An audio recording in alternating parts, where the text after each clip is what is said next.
claridad, ¿vale? En breves, ahora cuando empiece a grabar, Ángel, cuando quieras, por favor, puedes continuar con tu conferencia. Vale. Bueno, pues ahora que hemos recobrado la conexión, seguimos. Vamos a ver, estábamos desde el punto de vista en explicar las causas de extinción del contrato de trabajo desde un punto de vista de lo que marca el artículo 45 del Estatuto de los Trabajadores. Entonces, si os parece, vamos a ver la primera de las causas, ¿no? Que es el mutuo acuerdo entre las partes, ¿vale? El mutuo acuerdo de las partes, ¿qué significa? Que por un acuerdo de extinción del contrato de trabajo, las partes pueden acordar que la relación laboral ha finalizado. Se hace un documento que se denomina acuerdo extintivo y este documento que se denomina acuerdo extintivo, las partes pactan, evidentemente, lo que estimen oportuno, la fecha de efectos de la extinción e incluso pueden pactar hasta indemnizaciones en esa extinción. ¿Qué tenemos que tener muy presente desde el punto de vista del mutuo acuerdo de las partes? Pues desde el punto de vista del mutuo acuerdo de las partes, lo que tenemos que ver con total claridad es que lo que las partes acuerdan no vincula a otras partes. Es decir, por ejemplo, no vinculan a la agencia tributaria, con lo cual si pactas una indemnización, esa indemnización no estaría exenta. No, esa indemnización, evidentemente, habría que hacerle la retención del impuesto de la renta a las personas físicas. Evidentemente, ese acuerdo voluntario que hagan las partes de mutuo acuerdo para la extinción de un contrato de trabajo, en caso de impago de la cantidad que se haya comprometido, si es que se ha comprometido alguna cantidad, pues evidentemente tampoco afectaría al fondo de garantía salarial. Un mutuo acuerdo de las partes tampoco llevaría prestación de desempleo, no afectaría al Servicio Estatal Público de Empleo. ¿Qué quiere decir? Que es un acuerdo privado. Ese acuerdo privado no despliega efectos y lo que pacten las partes en ese acuerdo privado pues no puede vincular a organismos públicos. ¿Estamos? Es decir, si un empresario y un trabajador se ponen de acuerdo en extinguir su contrato de trabajo, lo pueden hacer perfectamente.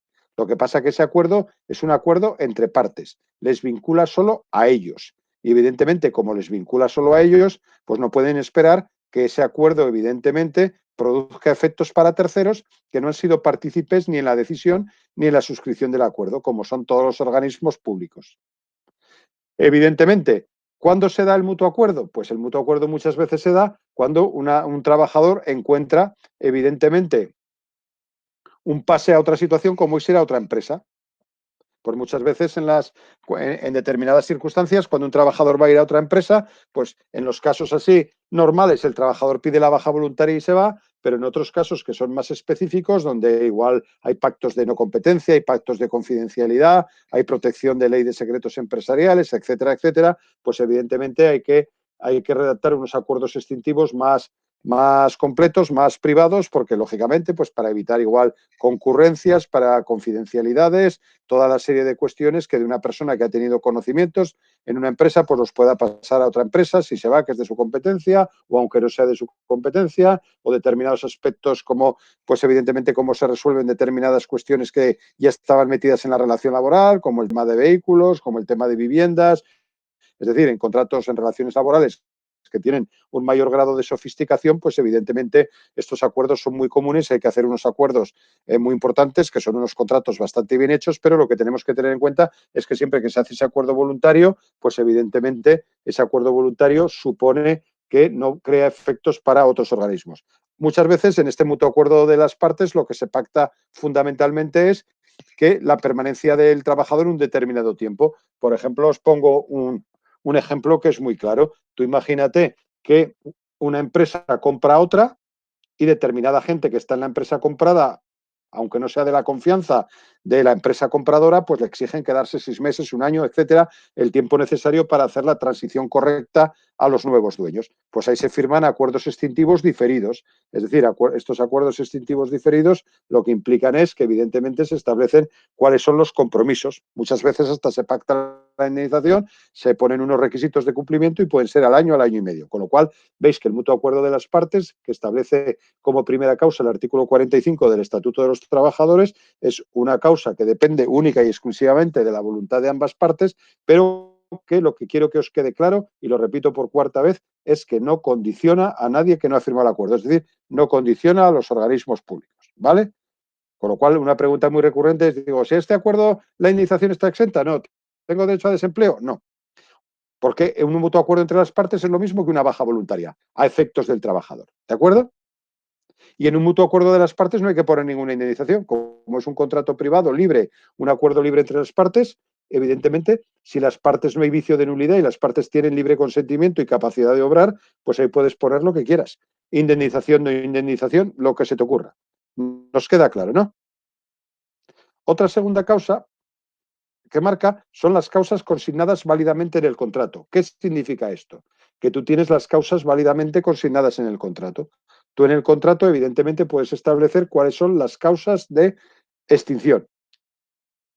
Pero, evidentemente, estas causas consignadas válidamente en el contrato no son las causas que le dé la gana al empresario y al trabajador pactar en una relación laboral ordinaria. ¿Por qué? Porque, evidentemente, las causas no pueden infringir, no pueden ir contra las normas que establece el Estatuto de los Trabajadores, que establezca el convenio o convenios colectivos de aplicación, evidentemente, o evidentemente no pueden implicar que el trabajador renuncie a un derecho que sea indisponible.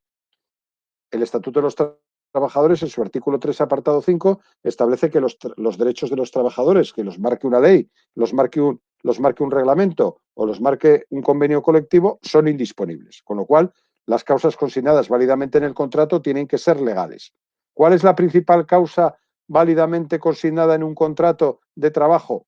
Pues si es temporal, evidentemente la primera causa consignada válidamente en el contrato para la extinción de un contrato, como no podía ser de otra manera, que va a ser el tiempo de duración, ¿no? Que son en los contratos temporales. Ahora bien, el contrato temporal, pues evidentemente siempre tendrá que tener un tiempo de duración acorde a la normativa.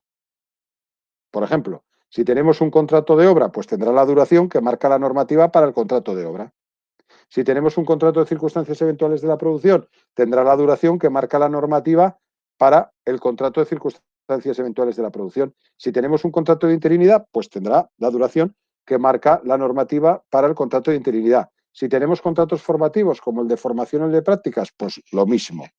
Es decir, lo que os quiero decir es que cuando tú tienes con un trabajador que vas a marcar la duración de su contrato porque le vas a hacer un contrato temporal, pues tendrás que analizar, para poner esa condición, tendrás que analizar cuál es la modalidad del contrato, dónde se regula, qué duración establece y dentro del marco, dentro de la horquilla que te permita esa duración, pues dentro de esa horquilla tú evidentemente podrás poner una duración u otra. ¿Queda claro? O sea, la primera causa fundamental que se consigna en un contrato para la expiración de causas válidamente en el contrato es evidentemente el tiempo. Luego hay otras causas como pueden ser, por ejemplo, el periodo de prueba. Tú a un trabajador le puedes poner un periodo de prueba y evidentemente si tú has puesto un periodo de prueba y el trabajador no supera el periodo de prueba, cuando el trabajador no supera el periodo de prueba, el empresario evidentemente puede desistir de él sin causa alguna. No es que lo despida. Si un empresario o un trabajador que está en periodo de prueba, si desiste de él, simplemente es que desiste. Y el desistimiento no es un despido. El despido es con causa y el desistimiento, evidentemente, es sin causa. Pero claro, los empresarios no pueden poner en los contratos periodos de prueba contrarios ¿a qué? Pues contrarios, por ejemplo, al 14 del Estatuto de los Trabajadores, que regula el periodo de prueba, ni contrarios a lo que puedan establecer los convenios colectivos respecto a la duración del periodo de prueba. Con lo cual, evidentemente, una de las causas consignadas válidamente en el contrato es el periodo de prueba. Pero claro, ese periodo de prueba no es libre. Ese periodo de prueba es, como siempre, respetando el Estatuto de los Trabajadores y respetando lo que pueden los convenios colectivos que pueden ser de aplicación en la empresa, que puede ser un convenio estatal, puede ser un convenio autonómico, puede ser un convenio provincial o puede ser incluso el propio convenio de empresa. En los periodos de prueba, además, se pactan más cosas. Se pacta si el trabajador cae en incapacidad temporal, si se interrumpe o no el periodo de prueba. Es decir, se pactan toda esa serie de circunstancias. Estas circunstancias que os he explicado yo son evidentemente las más comunes. Pero tú luego en el contrato podías poner como causas de extinción del contrato de trabajo las que tú consideraras oportuna. Las que tú consideraras oportuna. Ahora bien, evidentemente, siempre que estén dentro del marco legal. Yo, por ejemplo, aquí os puedo hacer una pregunta. Imaginaros que en un contrato las partes firman, suscriben, ¿no? Y tú le haces un contrato a un trabajador desde el punto de vista que le dices, mire usted, si en el mes de junio y lo contratas en enero y dices, en el mes de junio no hemos alcanzado una cifra de facturación de 500.000 euros, se extingue el contrato. ¿Eso consideráis que sería válido, sí o no?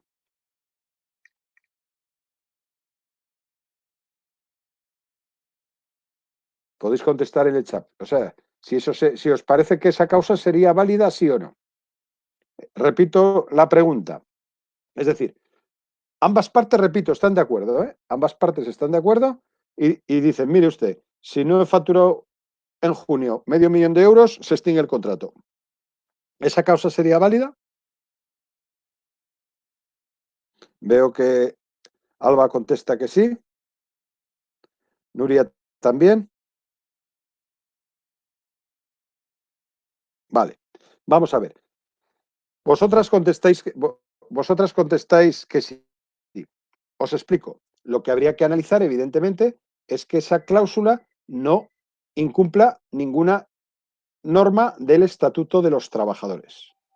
Entonces, evidentemente, igual que el trabajador no podría en esa cláusula renunciar al salario que marcara el salario del mínimo o el salario marcado en convenio colectivo, pero evidentemente sí que podían establecer una duración que estuviera condicionada a eso. Eso evidentemente sí que sería una cláusula válida, en el contrato. Sería una cláusula válida en el contrato en el sentido de que evidentemente es difícil que un trabajador quisiera firmar esa cláusula, pero prohibida por el Estatuto de los Trabajadores no está. Es decir, condicionar la duración del contrato, porque además podría ser por ambas partes. Es decir, nosotros lo que tenemos que tener en cuenta es que cuando las partes estén de acuerdo y no conculquen los derechos del Estatuto de los Trabajadores y el convenio colectivo, siempre se podían establecer este tipo de cláusulas, porque la dicción legal que establece el Estatuto de los Trabajadores es que sea causas que sean válidas, es decir, causas que sean consignadas en el contrato, pero que sean válidas. ¿De acuerdo? Bien. Otra causa que marca es la expiración del tiempo convenido o realización de la obra de servicio. Esa ya la he explicado antes porque es la más general que se pacta en un contrato, que es la duración. Es decir, pero esa duración pues le pasa como al otro. Tienes que mirar, como he explicado antes, siempre lo que establece la normativa laboral. ¿Vale? Por ejemplo, en el contrato de interinidad. En el contrato de interinidad, todos sabéis lo que es un contrato de interinidad, ¿no? Hay un trabajador que tiene derecho a reserva de puesto de trabajo, pongo el caso más común, porque un trabajador se pide una excedencia de las que dan derecho al reintegro en el puesto de trabajo, como las excedencias forzosas, o cae en situación de incapacidad temporal, pues evidentemente el empresario tiene la facultad de contratar a un trabajador cuya duración, evidentemente, de su contrato está condicionada a que se reincorpore el trabajador que tiene suspendido de su contrato de trabajo por una excedencia forzosa, por ejemplo, por una incapacidad temporal. Cuando se reincorpora el trabajador de la incapacidad temporal o de la excedencia, pues evidentemente ese es el mismo momento en que finaliza, evidentemente, el contrato del trabajador. Por ejemplo, en este mismo contrato de interinidad se puede establecer, también puede ser el vencimiento del plazo legal o convencionalmente establecido para la reincorporación. Es decir, tú evidentemente has podido además poner eso. La extinción de la causa que dio lugar a la reserva del puesto de trabajo. Evidentemente, si un señor tiene una incapacidad temporal, imagínate que ese señor le ponen de alta médica y pide la baja voluntaria, pues no tendrías que mantener al trabajador que está en situación de interinidad. O en los casos de selección o promoción de puestos de trabajo, pues evidentemente no más de 3 meses. Esas son las características. Este es un problema importante que ha creado, por ejemplo, la nueva normativa COVID en los momentos que estamos viviendo hasta ahora. Y yo os pongo un ejemplo. Como habéis escuchado, pues la normativa, o como habréis leído igual en la normativa, pues dice que durante los expedientes de regulación temporal de empleo en situación del COVID-19 no se puede, evidentemente, extinguir los contratos de trabajo. Con lo cual tú te puedes encontrar en una situación que tú ahora tienes, por ejemplo, un contrato suspendido por un periodo de maternidad, ¿no? Por el descanso de maternidad, se reincorpora la persona trabajadora que está en situación de maternidad y obviamente vas a tener, lógicamente, la persona que le está sustituyendo, que tiene el contrato de interinidad, pues tendría que abandonar su puesto de trabajo. Pues ahora con estas normas que están sacando el gobierno de prisa y corriendo por esta extraña y lamentable situación que estamos padeciendo con el COVID-19, pues evidentemente, claro, la primera pregunta que nos hacemos los técnicos de esto, decimos, en este supuesto tengo que despedir O sea, ¿puedo extinguir el contrato de la interina? Pues fijaros que la norma dice que no se podrá extinguir los contratos ni en los supuestos de interinidad, ni los formativos. Entonces, claro, esto supone una situación que dice la empresa tiene, en vez de tener X trabajadores, tiene uno más, porque tiene a quien se reincorpora y al que lo había sustituido, y encima en una situación de ERTE. Es un poco complejo el asunto. ¿Qué pensáis de esto? ¿Qué pensáis de esto, de esta situación? Esta es una situación nueva, ¿eh? Es una situación que se ha producido por primera vez en la, ¿ves? Dice Alba, otro problema más. Esa es la mejor definición. Otro problema más. Pues claro, el empresario, daros cuenta que un empresario en un expediente de regulación de empleo, si es por causas productivas, tiene que cotizar. Y si es por causa de fuerza mayor, si la empresa tiene más de 50 trabajadores, se bonifica un 75% y sin un 100%, pero claro, luego se lo van a someter a inspección, ese tema. Con lo cual, pues bueno, ahora han dicho que no se puede despedir a nadie mientras dure el estado de alarma, no se puede extinguir los contratos de trabajo, pero vamos, en el de interinidad, por ejemplo, no tiene no tiene mucho sentido por el hecho de que, claro, el empresario tiene un trabajador más que no tenía antes. Pero bueno, en definitiva, son estas cuestiones que ahora estamos viviendo un poco, que se salen un poco de la lógica, porque hay que reconocer también que evidentemente en la situación actual que tenemos con el COVID, pues se sale un poco de la lógica, ¿vale? Veis que la otra causa es la dimisión del trabajador. ¿Me explico? La dimisión del trabajador, pues esta dimisión del trabajador es lo que coloquialmente se denomina baja voluntaria. Cuidado, ahora me pongo desde el lado del trabajador. Un trabajador que va a solicitar la baja voluntaria en su empresa, lo primero que tiene que mirar en el convenio colectivo es el plazo que tiene para comunicarlo. Porque si el trabajador no respeta el plazo de preaviso, pues evidentemente el empresario tiene derecho a descontarle del finiquito el importe que supone el plazo de preaviso. Por ejemplo, si un convenio colectivo marca que el preaviso son de 15 días, pues evidentemente lo que tiene que hacer ese trabajador es comunicarlo con 15 días de antelación, porque si no lo comunica con 15 días de antelación, pues nos encontramos con que el empresario le descontará del finiquito si es que hay importe, o si no, el trabajador le deberá los 15 días de salario que no le ha preavisado. También tenemos que tener en cuenta que cuando un trabajador dimite, como no es una causa legalmente establecida, que es una baja voluntaria, pues no tendría derecho, evidentemente, a la prestación por desempleo. O sea que en los supuestos de baja voluntaria por dimisión del trabajador, evidentemente, tiene que el trabajador tener en cuenta estas dos circunstancias. Lo primero, que es el preaviso, y luego, además del preaviso, lo que tiene que tener en cuenta, el trabajador es la circunstancia, evidentemente, de que no tendría derecho a desempleo. Luego hay otras cuestiones importantes en las bajas voluntarias. En las bajas voluntarias, por ejemplo, hay empresas que pagan y establecen pluses de permanencia.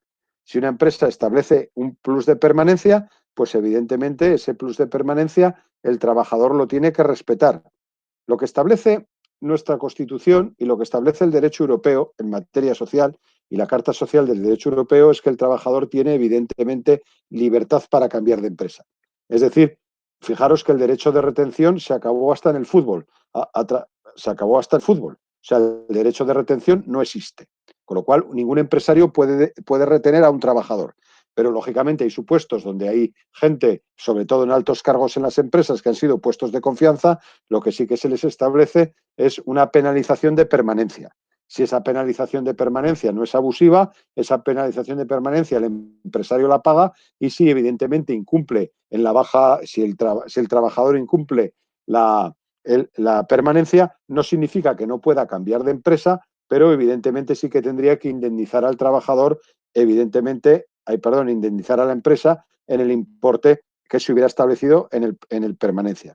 El trabajador, que ya no es un alto directivo o alguien que tiene un puesto muy importante en la empresa, para que le puedan establecer un plan de permanencia, en las bajas voluntarias tiene que tener otra cuestión bastante importante, que es tener en cuenta los gastos que haya podido hacer la empresa en la formación del trabajador y siempre tener en cuenta y acordarnos de lo que hemos firmado.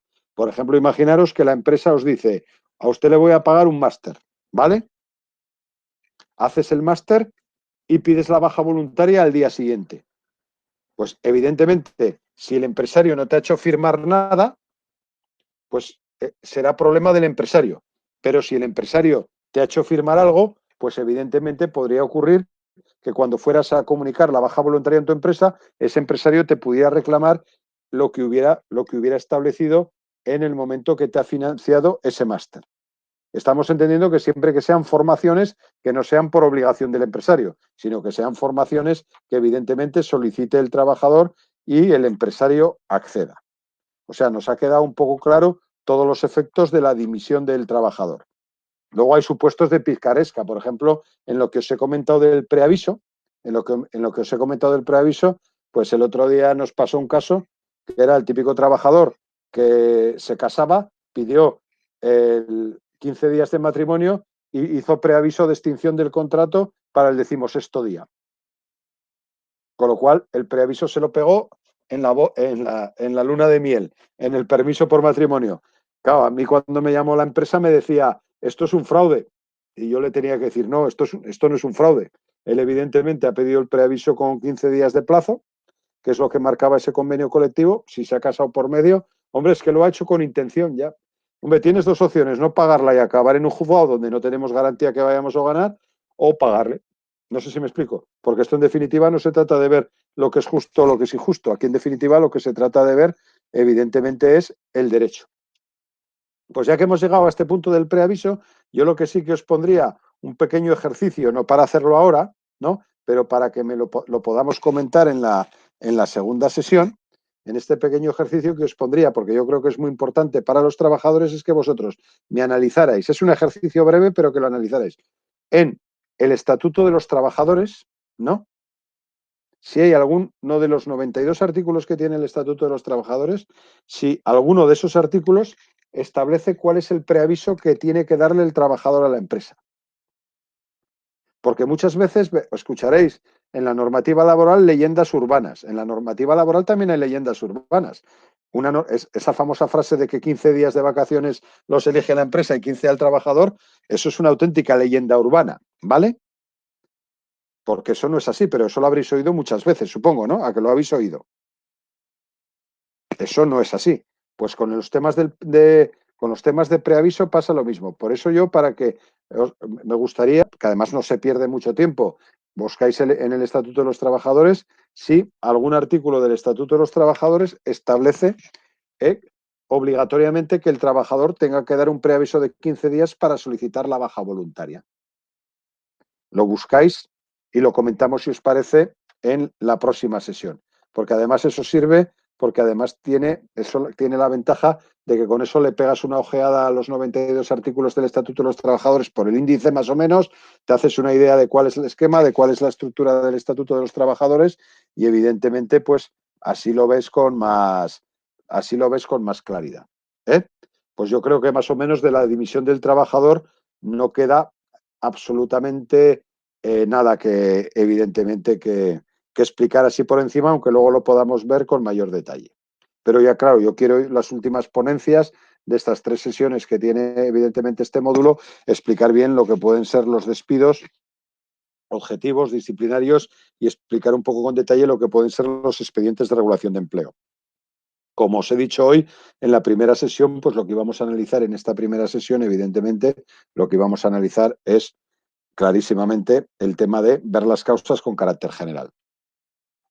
Ahora vamos a pasar a otra causa, que es importantísima, la jubilación del trabajador.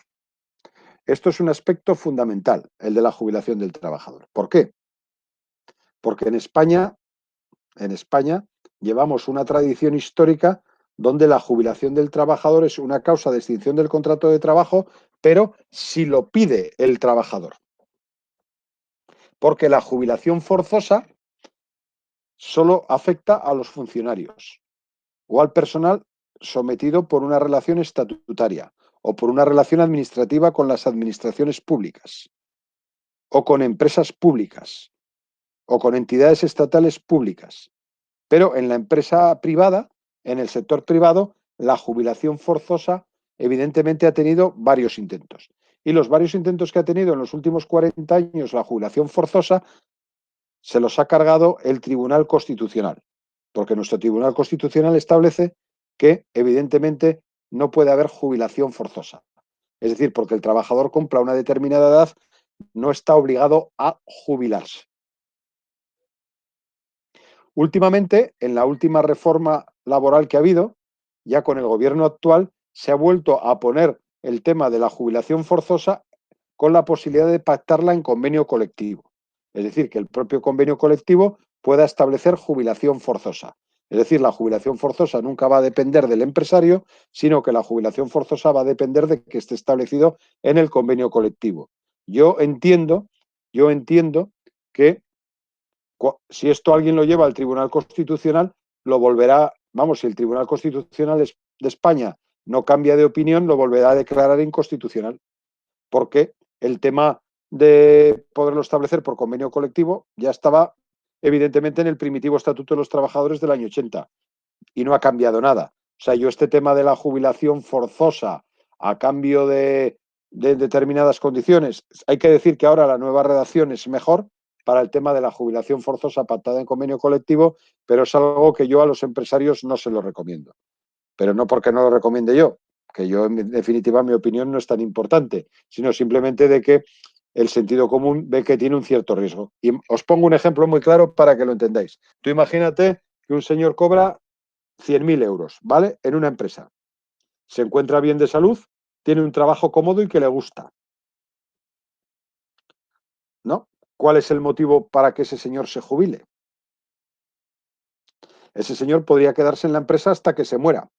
Además, si lleva muchísimos años de antigüedad, pues evidentemente encima igual está esperando una indemnización pues de las antiguas, de 45 días por año de servicio, con lo cual evidentemente podría tener, con el tope de 42 mensualidades, con lo cual podría tener 3 años y medio de indemnización y 3 años y medio de indemnización en un sueldo de 100.000 euros, pues evidentemente estamos hablando de la bonita cifra de 350.000 euros, de los cuales evidentemente estarían exentos fiscalmente 180.000.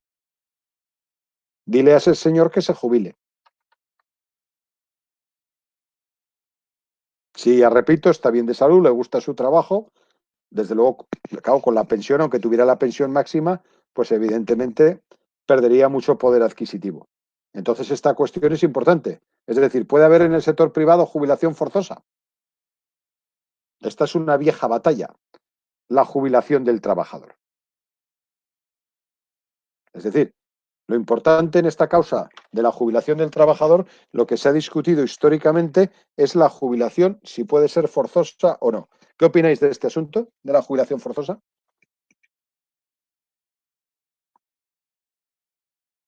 Si queréis podéis comentar algo en el chat y si no, seguimos. Porque yo creo que el tema de la jubilación forzosa pues es evidentemente uno de los temas más importantes de las cosas que tiene que resolver el derecho laboral español. Ya os digo que ahora estamos en fase de haberlo puesto otra vez con convenio colectivo, pero claro, habrá que estar a lo que disponga, como siempre, el Tribunal Constitucional, si alguien evidentemente recurre la norma y la lleva al Constitucional. ¿Qué opináis de este tema?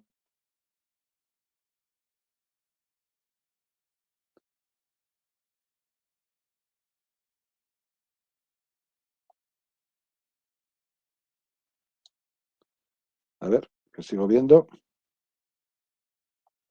Esperar un poco, estoy bajando a ver.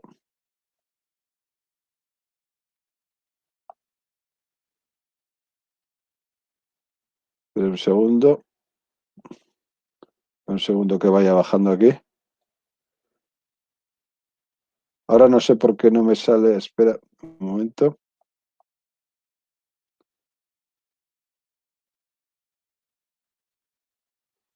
¿Habéis puesto algún comentario respecto a esto que estamos comentando de la jubilación? Veo que estáis escribiendo ahora Javi Moreno. Lo que pasa que no sé por qué. Ahora ya lo veo, perdonar. Vale, veo que hace una pregunta Rebeca que, Vale, veo que hace una pregunta Rebeca, dice, pero la jubilación forzosa en caso de extinguir se puede firmar con anterioridad. No, eso sería un acuerdo de extinción del contrato de lo que hemos visto de mutuo acuerdo. Jubilación forzosa tiene que ser algo que no preste, que no haya acuerdo. Es decir, tiene que ser algo que lo puede imponer unilateralmente la empresa. Ya os digo que ahora la nueva normativa, lo ha metido, pero yo estoy seguro que irá al Constitucional. Y luego, sobre todo, ahora Javi Moreno dice, yo no estoy de acuerdo que si un trabajador de 65 años se encuentra perfectamente y quiere seguir trabajando, lo hagan jubilarse. Evidentemente ese es el debate. El tema está en que si hay jubilación forzosa o no es un aspecto muy, muy, muy importante.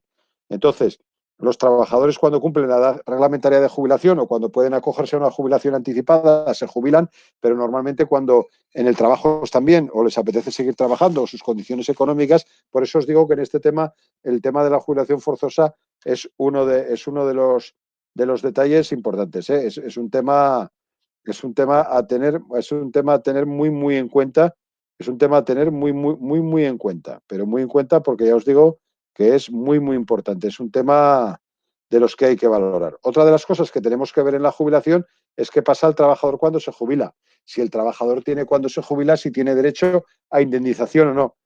Si el trabajador tiene derecho a indemnización o no, pues eso evidentemente depende de lo que marque el convenio colectivo o de lo que hayan pactado en su contrato.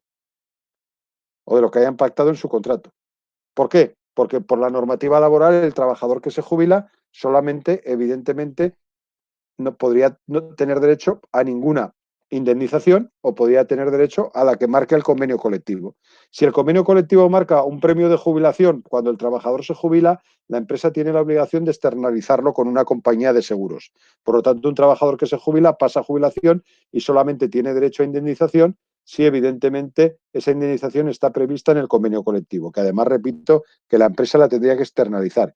Y esa indemnización evidentemente esa indemnización tampoco estaría exenta del impuesto de la renta por personas físicas porque no es de los casos que evidentemente estén exentos según la normativa del IRPF. Con lo cual, esto más o menos en la jubilación es todo lo que por ahora, ¿me entiendes lo que decir? Os puedo comentar. En el tema, si pasamos ahora a otra causa que es muerte, jubilación, incapacidad o extinción de la persona jurídica del contratante. Esto es importante. La muerte. Evidentemente, si fallece el, el, el empresario, ¿no? Porque aquí estamos hablando del contratante. Si fallece el empresario, pues, pues evidentemente, ¿qué establece la normativa? ¿Qué establecía la ley de contratos de trabajo del 44? Pues que el trabajador solamente tiene derecho a un mes de indemnización. Y eso sigue igual. Imaginaros que un empresario es persona física, ¿vale? Y su negocio lo tiene a su nombre. Y el empresario fallece.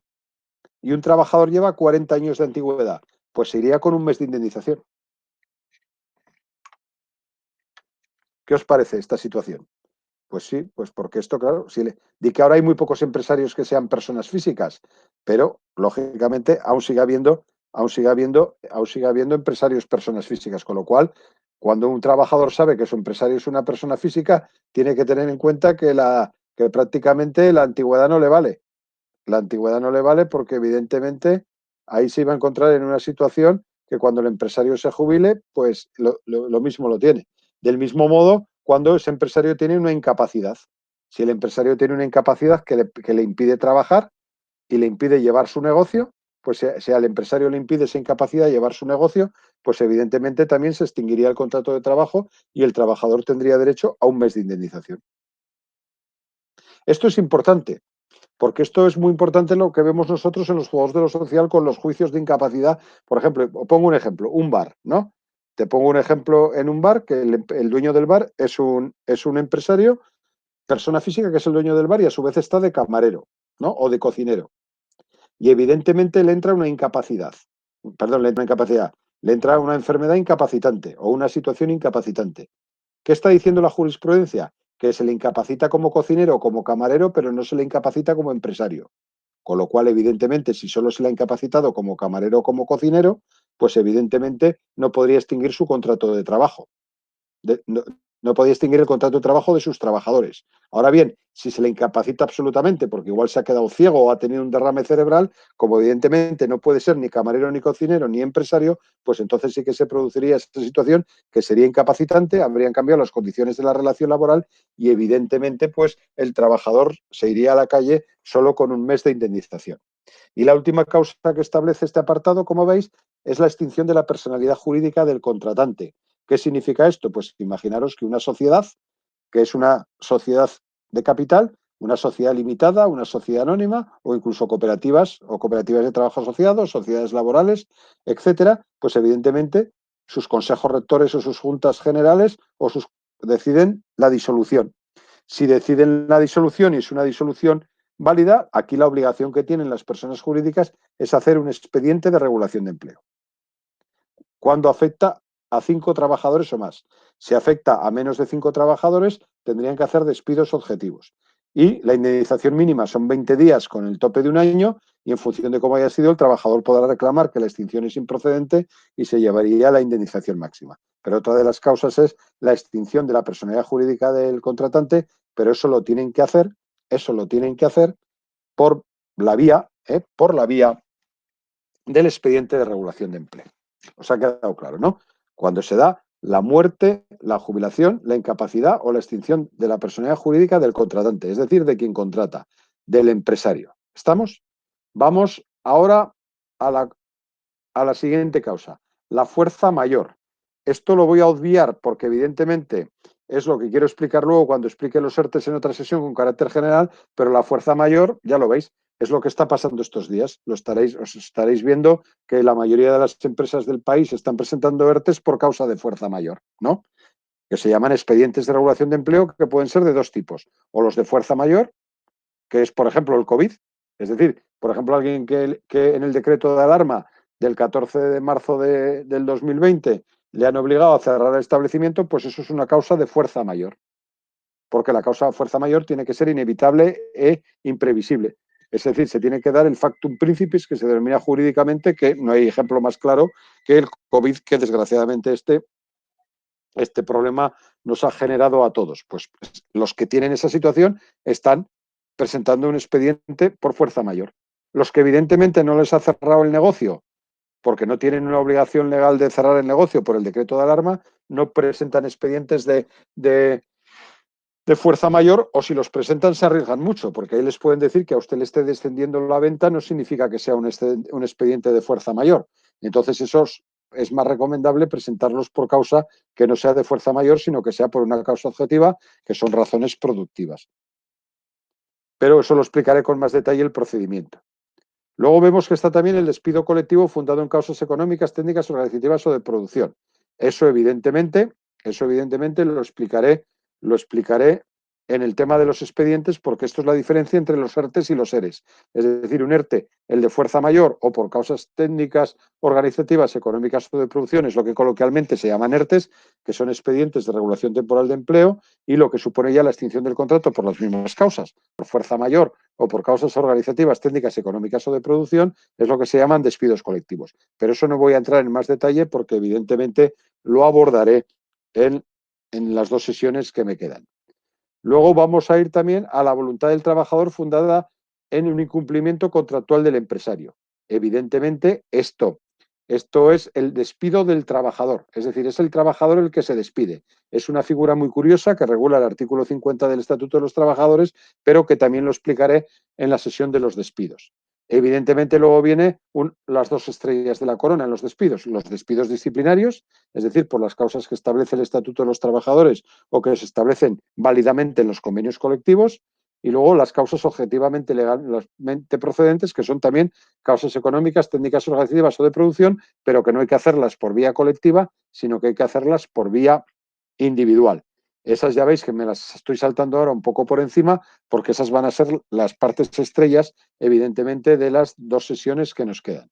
Y por último, tenemos por decisión de la trabajadora que se vea obligada a abandonar definitivamente su puesto de trabajo como consecuencia de ser víctima de violencia de género.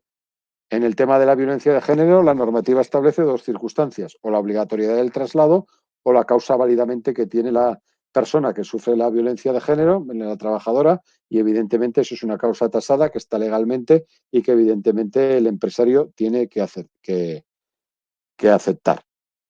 Ya veis que además lo que os dice es que el empresario, con ocasión de la extinción del contrato, al comunicar a los trabajadores la denuncia, el preaviso, etcétera, pues evidentemente les tiene que dar un documento de liquidación o finiquito, ¿no? Y que el trabajador, pues evidentemente puede solicitar un representante legal de la empresa, es decir, un miembro del comité o un delegado de personal, para hacer constar, evidentemente, para que le asesore sobre el finiquito. Y esto que hemos visto en esta primera sesión, así un poco a grosso modo, es el enfoque de las causas de extinción del contrato de trabajo, que ya veis que pueden ser a voluntad del empresario, a decisión del trabajador o por causas que evidentemente no dependen ni uno de otro, como puede ser la incapacidad o la muerte.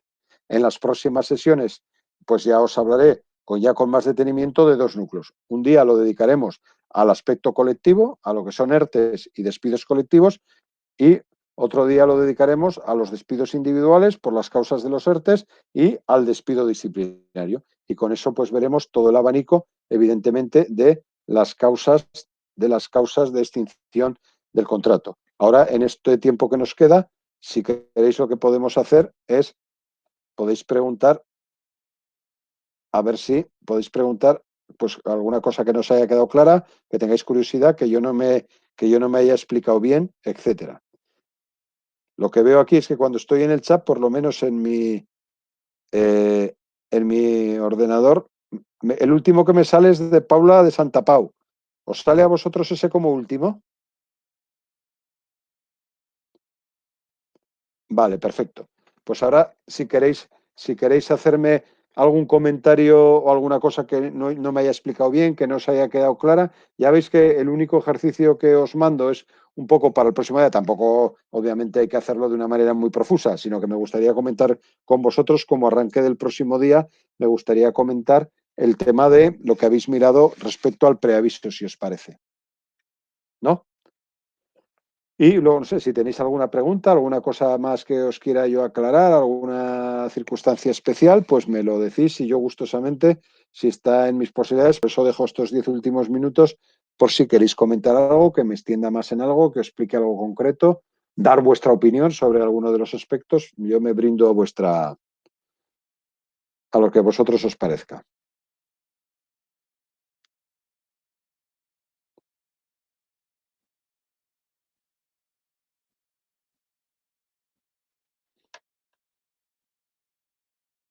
A ver, parece que Alba está escribiendo ahora.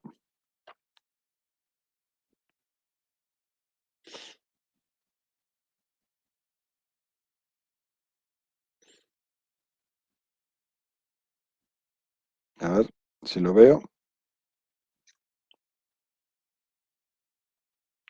Dice, ¿nos podrías explicar cómo se puede despedir a un trabajador que has tenido en periodos de bajas prolongadas? Bien, esa es una muy buena pregunta, porque esto ha dado muchas vueltas también con la jurisprudencia.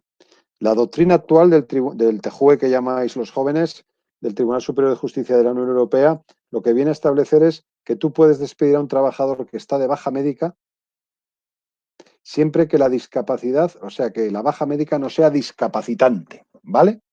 Es decir, vosotros sabéis que ya lo que se ha derogado, pues evidentemente es el despido por, por absentismo, pero el despido por absentismo eso daba igual porque la fórmula era imposible de aplicar. Es decir, es imposible que se diera esa fórmula para poder despedir a un trabajador que tuviera bajas sucesivas. Con lo cual, como ahora además recientemente, como sabéis, o si no os lo digo yo, han derogado ese artículo, pues evidentemente ya despidos a un trabajador que ha estado muchas veces de baja no se pueden hacer, pero antes tampoco se podían, porque la fórmula era una fórmula que los absentistas profesionales se la conocían de memoria y era muy difícil de incurrir en esa fórmula. Ahora bien, en tu pregunta, en lo que son despidos que ha tenido periodos de bajas prolongadas, lo que hay que tener mucho cuidado es que la baja sea discapacitante. Si la baja es discapacitante, te pueden declarar el despido nulo, con la consecuencia de la obligación de readmitir al trabajador. Se puede haber violado un derecho fundamental y esos juicios son complicados. Ahora, si las bajas evidentemente no son discapacitantes, pues lo puedes despedir igual. Lo puedes despedir igual porque no tienes el problema de la nulidad. Como no tienes el problema de nulidad, pues luego dirán si el despido es procedente o improcedente. Ahora, obviamente, claro, para despedir a un trabajador que tiene bajas médicas sucesivas, tiene que haber una causa de despido clara, ¿eh? Es decir, lo que no nos podemos es inventar la causa de despido. O sea, no podemos poner una causa. Es decir, si tú tienes una causa de despido real, hablo de ti porque has hecho la pregunta, no digo que seas tú la que despides. O sea, si tú tienes una causa de despido real, pues que puede ser causa organizativa, causa técnica, causa económica, causa de producción, ¿no? Una disminución de rendimiento del trabajador, etcétera, etcétera. Si evidentemente está de baja médica y los motivos del despido son discutibles, es decir, podemos tener la sospecha de que el despido nos lo pueden declarar improcedente, si la baja es discapacitante te la declararían nula, si la baja no es discapacitante te lo declararán improcedente. Y si la baja y si la causa de despido es procedente, te lo declararán procedente. No sé si me he explicado bien, Alba.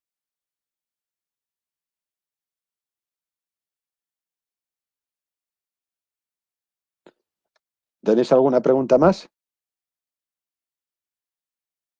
¿Alguna pregunta más? A ver, Javi Moreno, tocayo. Dice, si un trabajador sigue trabajando a los 80 años, al haber llegado a la edad de jubilación, ¿se le puede despedir o se le daría una jubilación forzosa o sería lo mismo? Lo que he explicado antes, da igual que tenga 80 años que 100. Solo habría una fórmula. Si ese trabajador, primero lo de la jubilación forzosa, intentarlo y ver qué opina el Tribunal Constitucional respecto a la jubilación forzosa. Y en segundo lugar, pues haces una pregunta interesante. Hombre, entiendo yo que un trabajador con 80 años que no se quisiera jubilar o está hecho un toro o evidentemente sí que podrías alegar una ineptitud sobrevenida en sus facultades físicas. Evidentemente, esa ineptitud sobrevenida es una de las causas del despido objetivo que comentaremos en próximas sesiones, pero que evidentemente eso supone, como mínimo, aunque lo ganaras en el juzgado, una indemnización de 20 días con el tope de un año de servicio. Pero no lo podrías despedir por tener 80 años, lo tendrías que despedir porque evidentemente han disminuido sus facultades y lo tendrías que probar. A ver, Ana quería preguntar si las empresas al cerrarse por todo lo que está pasando y no poder ofrecer un servicio, sus clientes están obligados a seguir pagando sus servicios aún no recibiéndolos. Bueno, eso es una pregunta que evidentemente no es laboral, ¿no? Es una pregunta desde un punto de... es una pregunta mercantil. Yo no soy mercantilista, hombre, lo que sí que te puedo adelantar es que eso hay que, para contestar esa pregunta hay que conocer el contrato que se ha firmado, porque como no es derecho laboral, es decir, es derecho mercantil, al derecho mercantil no le pasa como al derecho laboral. El derecho laboral tiene un carácter tuitivo, es decir, que proteja a una de las partes porque no están en condiciones de igualdad. En el derecho mercantil, como el derecho civil, pues evidentemente las partes tienen libertad de pactar lo que quieran sin que la norma establezca la protección de una de las partes, con lo cual con eso habría que ver el contrato. Pregunta Rebeca si se han dado despidos durante el periodo del estado de alarma, nos encontraríamos ante un despido nulo o improcedente. Yo entiendo que los despidos durante el estado de alarma serían nulos. Serían nulos, pero cuidado, lo tengo que matizar. Los despidos de gente que evidentemente la causa se demuestre claramente que es el estado de alarma.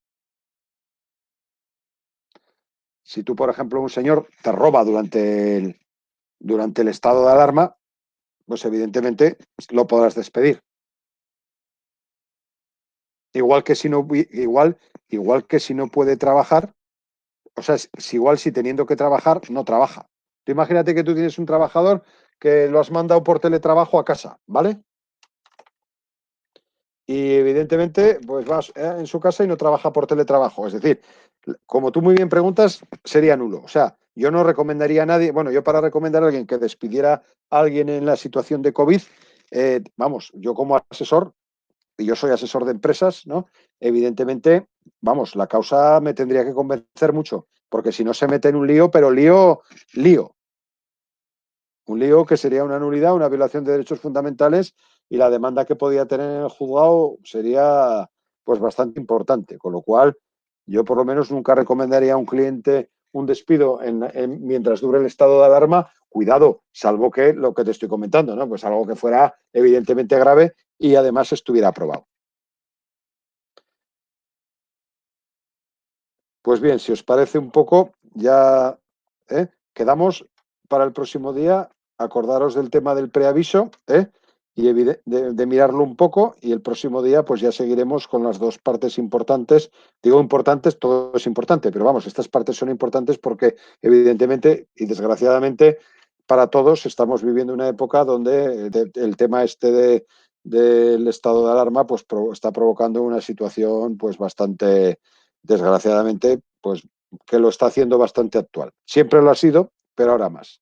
Pues si os parece, muchas gracias por la atención y espero que más o menos no os haya resultado demasiado pesado la exposición, porque claro, el derecho tiene estas cosas, que no es una materia muchas veces amena. Pues muchas gracias a vosotros. Venga, hasta luego.